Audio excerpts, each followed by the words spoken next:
This is Sophie Laurent with your news update for January 29, 2026. You're watching Africa Stream 24, your source for credible, fact-checked reporting. Here are today's leading stories. Ethiopia expands technical and vocational training to empower youth and boost economic growth. The African Union and USA talks reaffirm commitment to peace, security, and investment in Africa. Rwanda seeks arbitration after UK cancels asylum deal. The news in detail. The government of Ethiopia is intensifying investment in technical and vocational education and training programs to equip young people with practical, market-ready skills for a modern economy.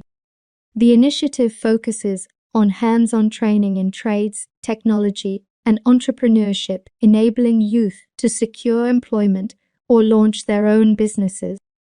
By aligning skills development with labor market demand, the program aims to stimulate innovation, create jobs, and support inclusive economic growth across the country. Julian Mercer has more.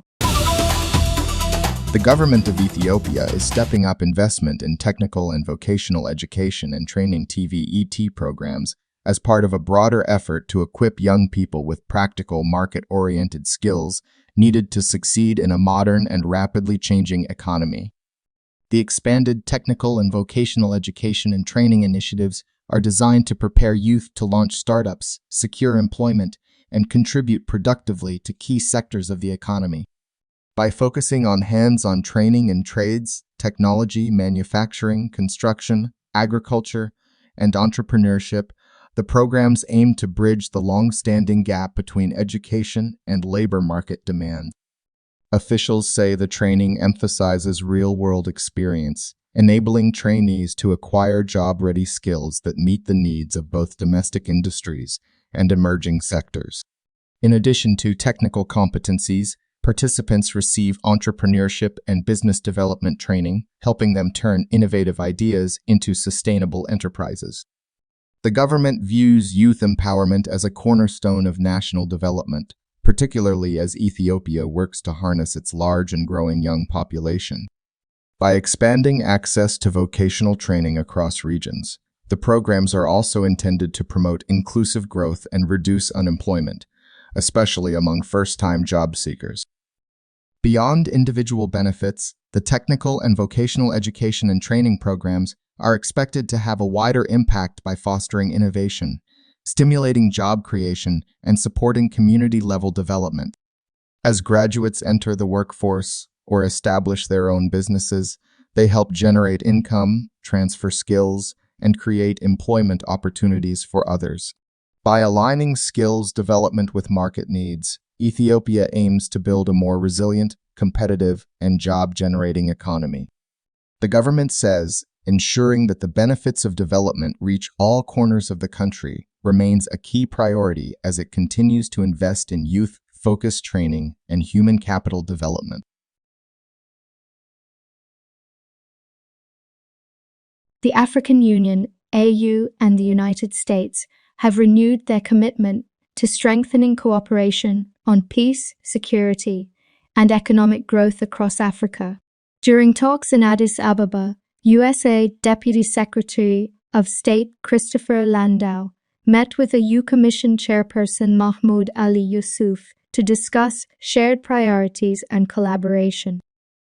Landau emphasized Africa's strategic role in global stability and highlighted the continent's growing economic potential, expanding markets, and natural resources. He reaffirmed Washington's desire for deeper engagement and opposition to external actors fueling instability. Yusuf called for sincere, interest-based cooperation to advance common goals. The African Union can play an important role, along with all the various individual countries of Africa, in promoting security and economic development on this continent. And in fact, our discussions focused on ways in which the United States can contribute to Africa, insofar as Africa contributes to our safety, security, and prosperity. And it's in our interest to have a stable and prosperous Africa. Rwanda has filed an arbitration case against the United Kingdom following the cancellation of a controversial asylum deal, accusing London of breaching agreed financial commitments. The case was submitted to the Hague-based Permanent Court of Arbitration after Prime Minister Keir Starmer's government scrapped the scheme in 2024. Under the deal, Britain was to pay Rwanda to host migrants who arrived illegally in the UK, though only 4 people were relocated. Kigali says 2 payments totaling €100 million remain unpaid. The UK government insists it will defend its position, calling the scheme costly and ineffective. That's a wrap for today's Africa Stream 24 coverage. I'm Sophie Laurent. Thank you for staying informed. Stay safe and tune in for our next update.